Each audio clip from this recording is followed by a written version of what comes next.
Audio Jungle.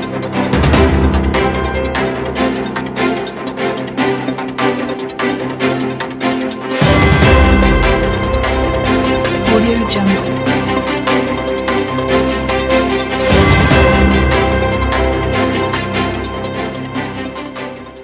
Bonjour ou bonsoir, mesdames, mesdemoiselles et messieurs, très heureux de vous savoir une fois de plus, nombreux à suivre TELAR TV et bienvenue dans votre émission Droit de savoir.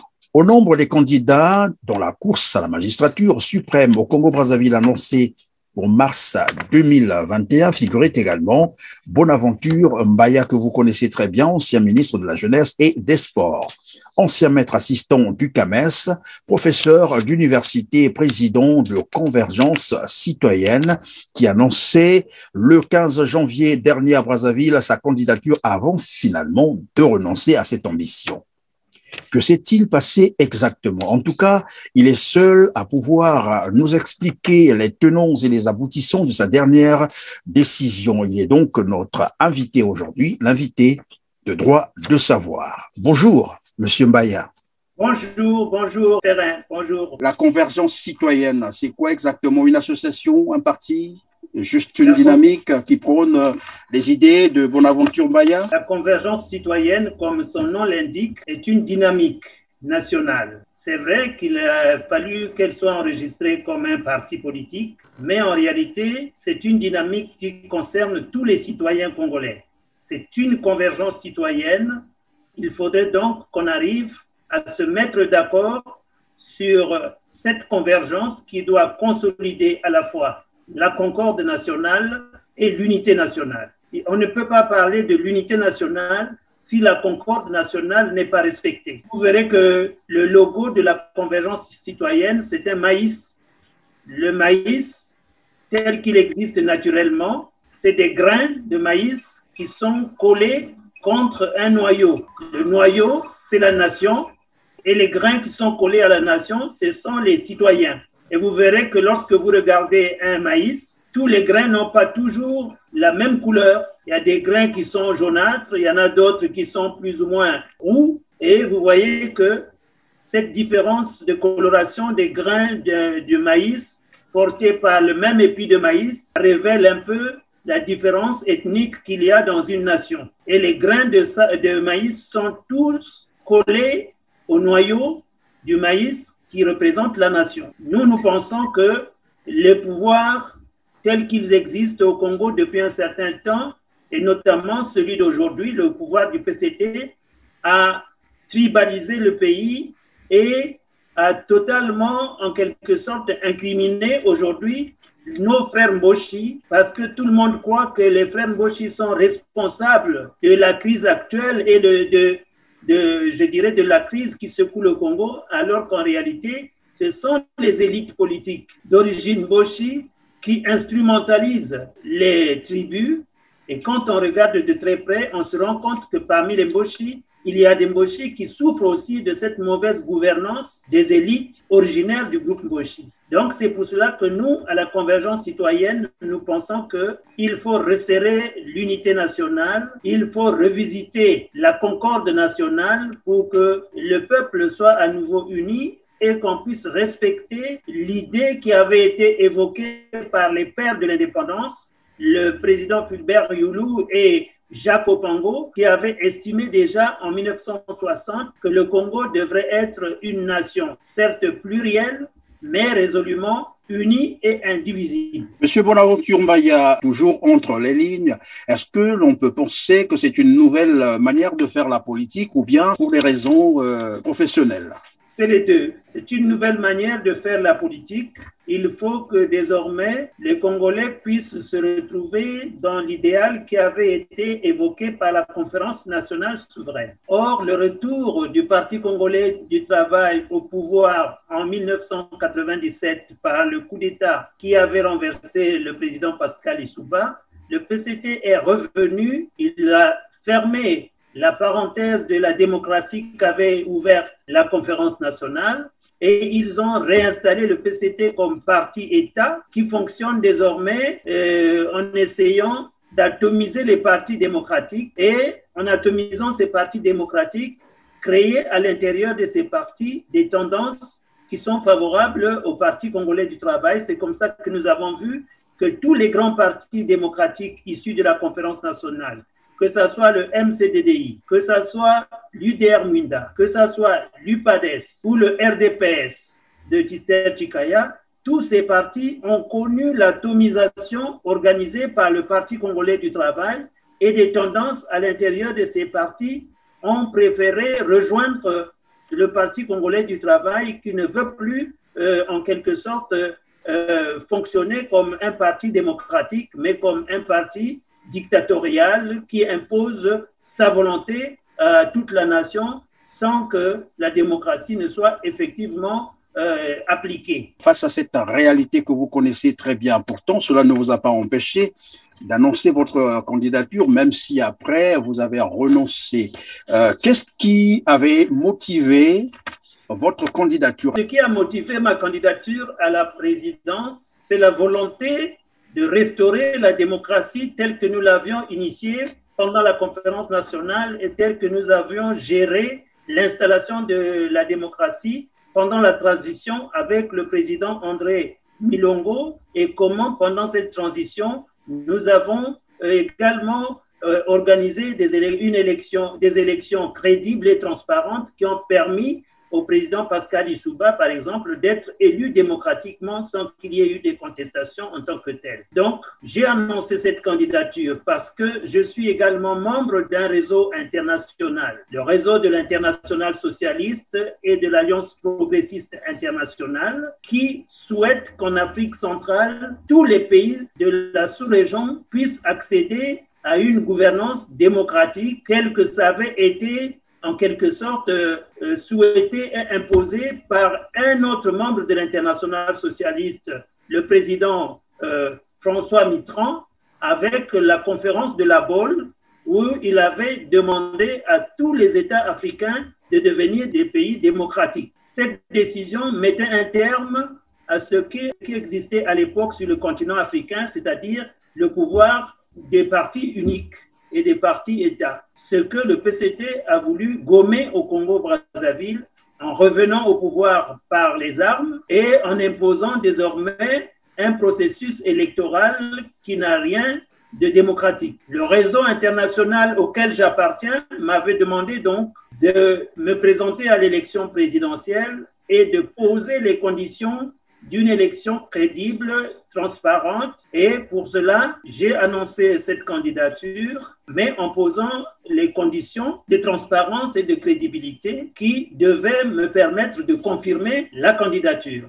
Lorsque j'ai constaté avec les autres démocrates congolais, notamment ceux de l'opposition et la conférence épiscopale des évêques du Congo et la société civile congolaise, lorsque nous avons constaté que plutôt que d'organiser un dialogue national inclusif qui aurait pu définir et fixer les conditions d'une élection crédible et transparente dans la perspective de l'élection de mars 2021, le pouvoir avait préféré réorganiser une concertation, la concertation de Madingou, qui n'était qu'une répétition des différentes concertations que le pouvoir du PCT a souvent utilisées depuis son retour au pouvoir en 1997 et le fait d'avoir réimposé dans la gouvernance politique du Congo le principe autrefois valable du PCT qui disait que le pouvoir était au bout du fusil, le pouvoir était au bout du canon. Ce n'est plus le pouvoir est dans les urnes, mais le pouvoir est au bout du fusil. Vous verrez que mais pourtant,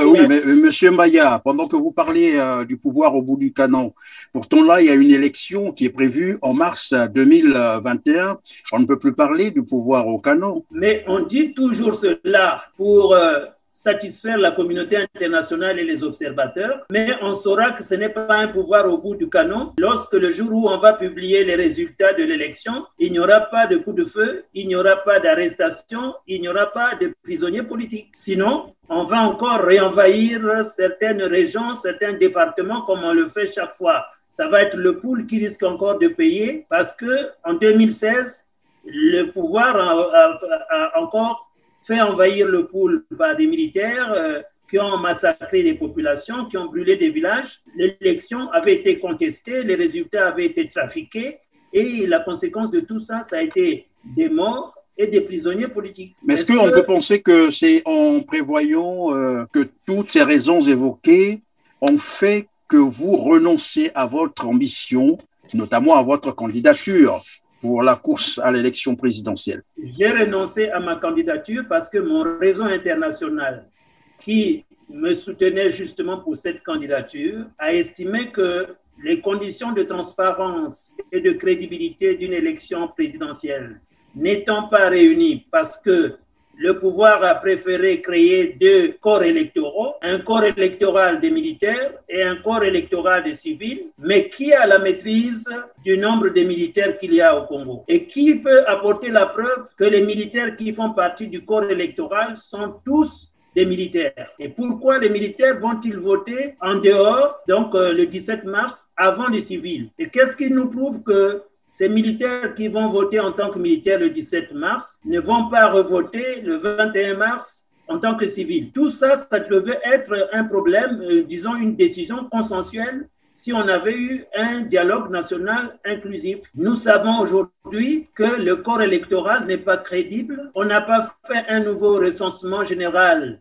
de la population et de l'habitat pour définir le nouveau corps électoral. On est en train de se baser sur le même corps électoral que celui qu'on a utilisé en 2016 et qui a été contesté pendant tout le temps. Donc, oui, M. Baya, maintenant que vous avez renoncé, est-ce pour faire la politique de la chaise vide ou bien vous avez quelqu'un ou un autre candidat que vous allez soutenir? Nous ne faisons pas une politique de la chaise vide, mais nous ne voulons pas apparaître comme des simples accompagnateurs du pouvoir qui a décidé de trafiquer ou de truquer les résultats des élections le jour du vote. Si j'étais candidat et que je constatais à la fin que les résultats avaient été truqués, j'allais certainement dénoncer ces résultats et je pouvais terminer comme les généraux Mokoko et notre camarade André Okombi-Salisson et d'autres, les Jean Gouapi et les autres, je pouvais terminer comme prisonnier politique, comme l'a été également Paulin Makaya. Alors, plutôt que d'apparaître comme un simple accompagnateur du pouvoir qui a décidé de gagner dès le premier tour, alors que je sais que tel que les Congolais sont déçus aujourd'hui de cette gouvernance, si l'élection était crédible, transparente, le PCT n'allait même pas gagner dès le premier tour. Monsieur Mbaya, lorsque vous parlez de votre réseau, est-ce qu'on peut savoir lesquels y font partie? Mais dans notre réseau international, ce sont les membres de l'Internationale socialiste et les membres de l'Alliance progressiste internationale. Nous avons donc, par exemple, pour le compte de l'Afrique, nous avons l'ANC de l'Afrique du Sud, nous avons le MPLA de l'Angola, nous avons l'UDPS de la RDC, le parti d'Étienne Tshisekedi, dont est issu l'actuel président de la RDC, Félix Tshisekedi Tshilombo. Nous avons au niveau international plusieurs partis aussi. Nous avons le Parti travailliste britannique, nous avons le Parti travailliste israélien, nous avons le parti l'USFP du Maroc, nous avons des partis comme le Parti socialiste du Sénégal, le parti de Abdou Diouf. La liste sera très longue, mais c'est un réseau international. Nous avons le SPD de l'Allemagne, nous avons aussi le Parti socialiste portugais. Donc, le premier ministre du Portugal, M. Antonio Costa, est membre de notre réseau. C'est un camarade politique pour moi. C'est la même chose pour le premier ministre espagnol.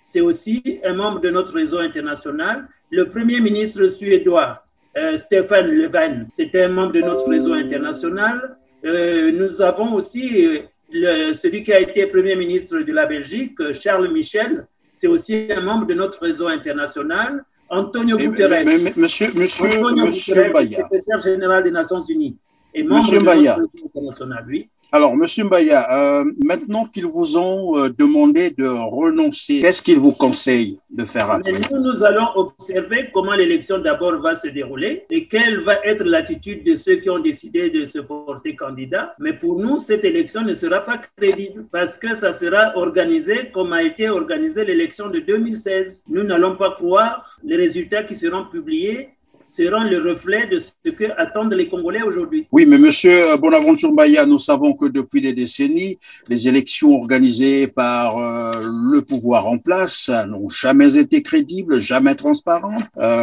Tout ça, tout le monde le sait. Et maintenant, on revient pour réimprimer le même schéma et vous avez opté finalement pour observer, ne rien faire, parce que ça ne sera pas crédible, c'est cela. Ça ne sera pas crédible si le peuple congolais est déçu. Ça risque de créer un mouvement populaire dans le pays, mais on ne sait pas comment le pouvoir va gérer ce mouvement populaire ou ce mécontentement populaire. C'est pour cela que nous avons insisté pour qu'un dialogue national inclusif soit convoqué pour trouver, en quelque sorte, une solution et apaiser le climat politique dans le pays. Mais s'il n'y a pas de dialogue national inclusif, ça veut dire que le pouvoir va continuer à imposer sa seule volonté et ça peut susciter un nouveau mécontentement populaire. Cela veut dire que Convergence citoyenne va commencer à travailler pour évidemment par exemple, désobéissance civile, parce qu'un peuple ne se lève jamais s'il n'y a pas des leaders qui leur demandent. Mais ça, on verra. Qu'entendez-vous faire maintenant?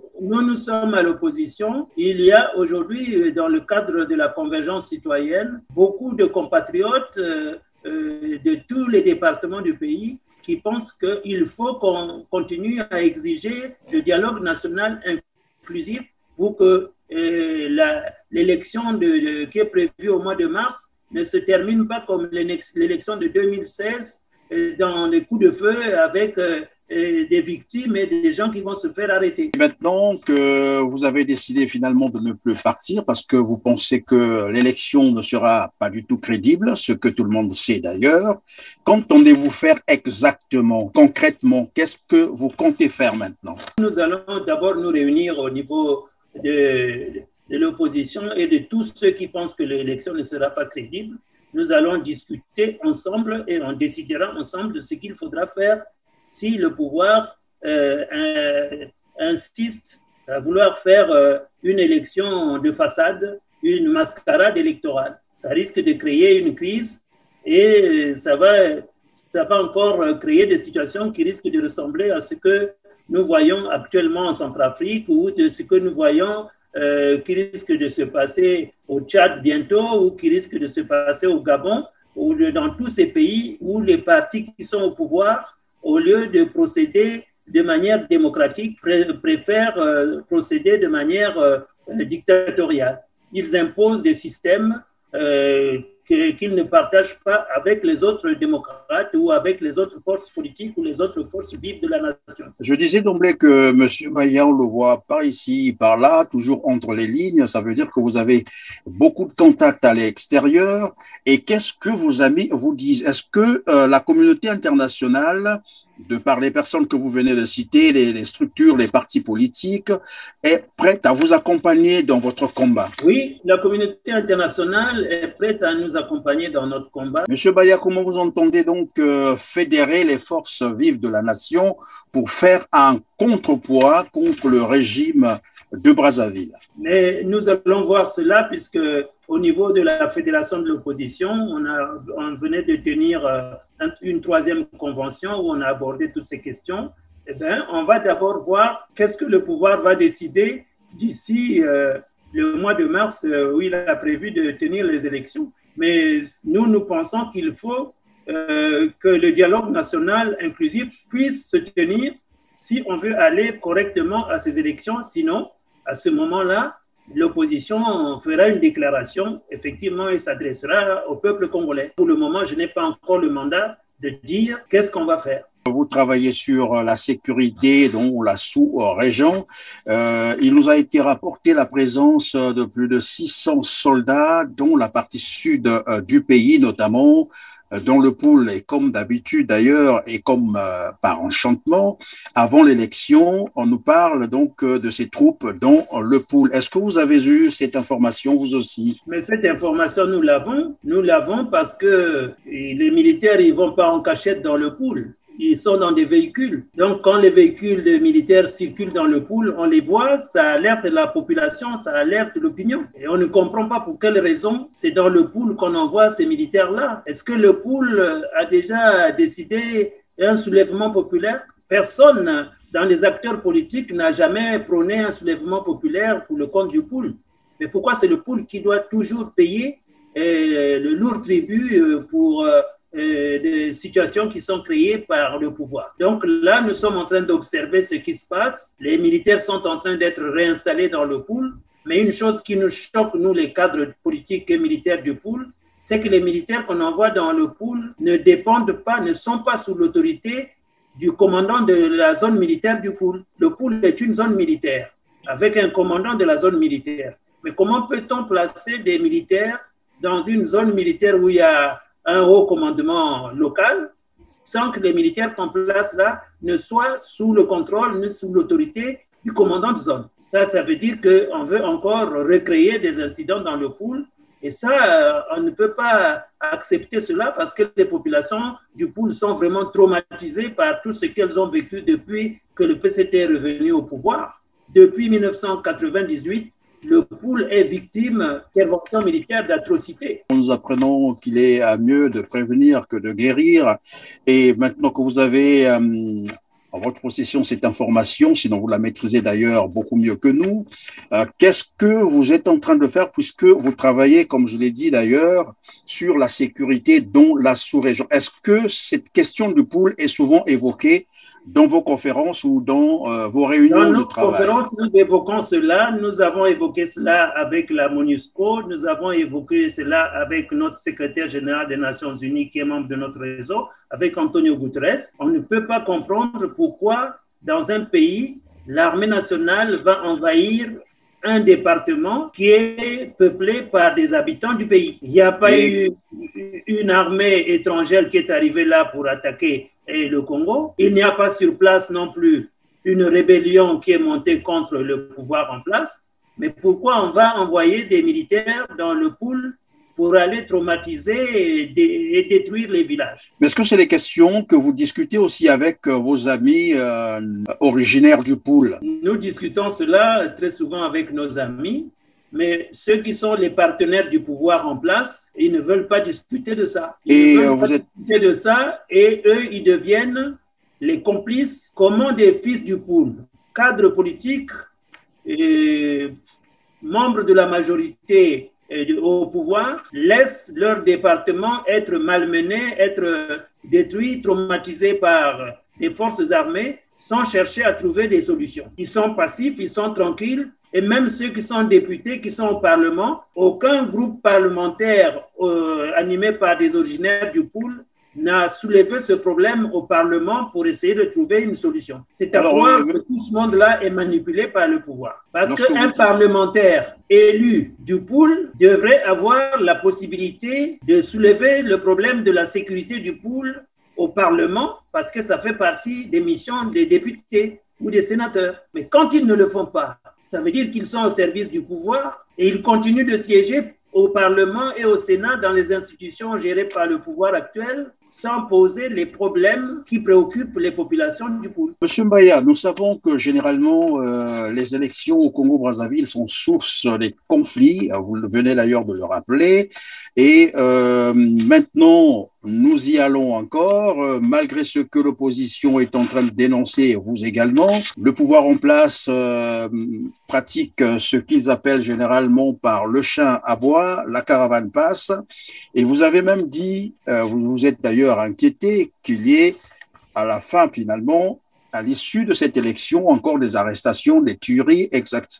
Est-ce que vous avez tiré des leçons de 2016 de sorte à éviter évidemment qu'il y ait encore des arrestations, des tueries et parfois des génocides après l'élection de 2021? Justement, c'est pour cela que nous avions exigé comme préalable la tenue d'un dialogue national inclusif. Comme le pouvoir a rejeté l'idée du dialogue national inclusif, ça veut dire qu'ils veulent répéter ce qu'ils ont fait en 2016. Ils vont refaire la même chose. Ils vont chercher à imposer des choses qui ne seront pas l'expression de la volonté populaire. Et ça risque de provoquer de nouvelles réactions dans le pays et ça risque de refaire de nouvelles victimes et de nouveaux prisonniers politiques. Et nous sommes inquiets à cause de cela. Et c'est pour cela que nous qui sommes dans des réseaux internationaux, nous attirons l'attention de la France, nous attirons l'attention de Total, nous attirons l'attention de tous nos partenaires stratégiques du Congo que s'ils laissent s'installer cette situation,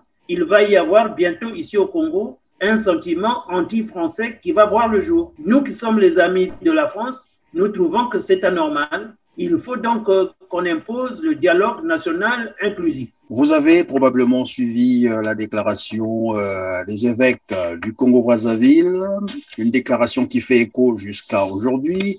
Quelle analyse avez-vous faite de cette déclaration? Il faut déjà que les Congolais nous puissions comprendre que les évêques, ce sont des responsables hiérarchiques des confessions religieuses.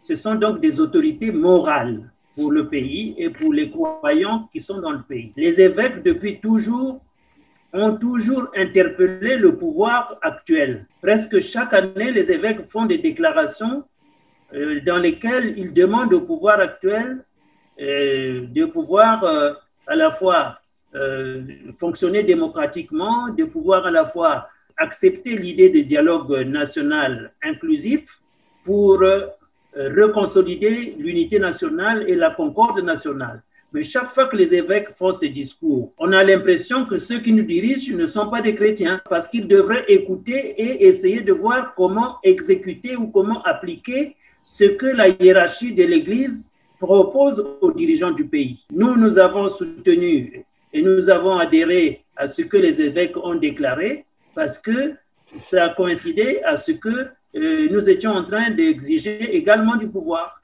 Donc nous sommes ensemble avec la conférence épiscopale pour demander au pouvoir en place que ça ne sert à rien d'aller vers une élection qui risque de provoquer une nouvelle crise dans le pays, alors que si on ouvre un dialogue national inclusif, le dialogue national inclusif va nous fixer les conditions d'une élection crédible, transparente, consensuellement, va définir comment va être organisée cette élection et dans combien de temps et on pourra préparer cette élection s'il s'agira de faire comme une transition comme celle qu'on a faite en 1991-1992. Ça sera le consensus national qui va autoriser cela à travers le dialogue national inclusif. Mais tel qu'on est en train de faire là maintenant, c'est le pouvoir, le PCT et ses amis et ses alliés qui veulent imposer seulement la volonté du pouvoir en place. Et ça risque d'être contesté par la partie de la population nationale qui n'est pas d'accord avec cette gouvernance. Et ça risque de créer une nouvelle crise encore. Nous écoutions une fois un responsable politique dire si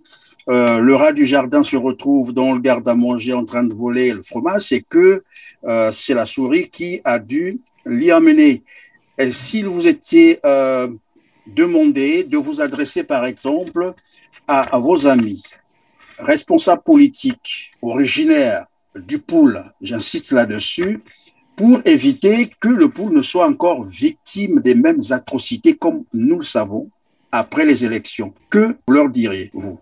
Nous sommes en train de proposer au cadre du pôle une retrouvaille pour qu'on regarde ensemble si en 2021 le pôle est encore exposé comme en 2016 à une forme de génocide, comment les cadres du pôle doivent réagir. Pour arriver à cela, il faut une réunion, une conférence sur le pôle et les perspectives nationales de 2021. Nous sommes déjà en train de réfléchir là-dessus avec ceux qui sont dans cette association des cadres civils et militaires du pôle. Et comment vous avez apprécié ces originaires, bien entendu, du pôle qui ont maintenu leur candidature à cette élection présidentielle dont on sait que l'issue risque d'être difficile pour le pays? Oui, mais eux, ils savent aussi que les conditions d'une élection crédible et transparente ne sont pas réunies. S'ils ont maintenu leur candidature, alors que nous qui avions fait le même constat, nous avons préféré nous retirer. On s'est retiré pour pousser le pouvoir à accepter l'idée du dialogue national inclusif. Mais ceux qui sont restés et qui ont confirmé leur candidature, ça veut dire qu'ils veulent être les accompagnateurs de ce pouvoir-là dans cette élection. Mais on verra, lorsque les résultats vont être publiés, quelle va être leur réaction à cela. On verra bien. Nous, on les laisse aller parce qu'ils sont en train de dire qu'ils sont libres d'être candidats ou pas. Bon, mais c'est leur problème. Mais nous pensons que les conditions n'étant pas crédibles, cette élection, ils ne vont être que des figurants et des accompagnateurs. Et on ne sait pas comment le pouvoir va les récompenser à la fin, où ils seront des corrompus, où ils seront des gens qui vont bénéficier de traitements spéciaux.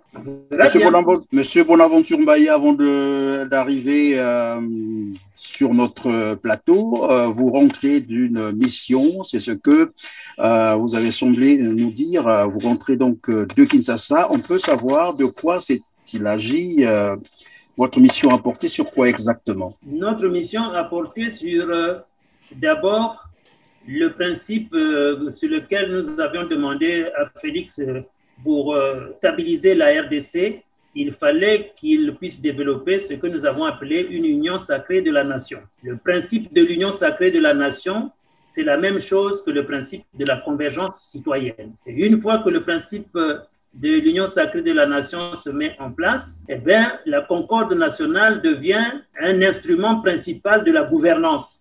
On ne prend pas de décision sans consulter les composantes de la nation. Ensuite, nous avons évoqué aussi autour du président Félix Tshisekedi, aujourd'hui président en exercice de l'Union africaine, que la situation de l'Afrique centrale devient préoccupante parce que la plupart des pays de l'Afrique centrale sont en train de connaître des crises politiques qui risquent de déstabiliser chaque pays et donc de déstabiliser presque toute la sous-région. Il ne faut pas que la sous-région puisse vivre ce que vit la zone du G5 Sahel. Vous voyez ce qui se passe en Centrafrique. Vous voyez ce qui se passe au Cameroun avec la crise de la zone anglophone. Vous voyez ce qui se passe, ce qui risque de se passer au Tchad demain avec la prochaine élection présidentielle qui aura lieu au mois d'avril. Et ce qui risque de se passer au Congo-Brazzaville avec cette élection de mars 2021. Donc, le président de l'Union africaine étant originaire de l'Afrique centrale, son mandat risque d'être totalement perturbé par ces multiples crises qui risquent de sévir et de toucher les pays de sa sous-région. Et nous avons donc pensé avec Félix qu'il fallait que l'idée de l'union sacrée de la nation puisse s'imposer à chacun des pays de l'Afrique centrale à travers le dialogue national inclusif qui doit reconsolider l'unité et la concorde dans nos pays. Voilà ce que nous avons traité et nous verrons bien. Dans quelques jours, je vais être au Niger, à Niamey, où nos camarades Mahamadou Issoufou va quitter le pouvoir. Il va laisser la place à celui qui va gagner le deuxième tour de l'élection présidentielle. Voilà un principe de quelqu'un qui devient un modèle parmi les chefs d'État qui respectent leur constitution et qui respectent la démocratie. S'il vous était demandé de passer un message à vos militants en particulier, sinon aux Congolais en général, face à l'élection qui pointe à l'horizon mars 2021, que leur diriez-vous? Mais moi, ce que je peux dire, c'est que les conditions de l'élection n'étant pas crédibles, les gens ne devraient pas participer à cette élection. Il faut que le pouvoir accepte le principe du dialogue national pour définir les conditions de crédibilité et de transparence de l'élection. Dans le contexte actuel, aller à cette élection, c'est vraiment devenir accompagnateur. Merci beaucoup, Monsieur Bonaventure Mbaye, d'avoir répondu à nos questions et surtout à notre invitation. Notre plateau demeure libre. Revenez quand vous le souhaiterez. Merci à vous, chers téléspectateurs, aussi, qui avez une fois de plus fait confiance à votre canal d'information TLR TV. Quant à moi, je vous dis bye bye et on se retrouve à la prochaine occasion. Merci.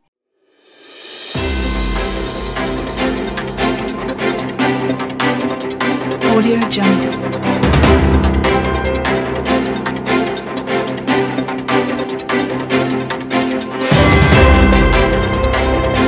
Audio Jungle.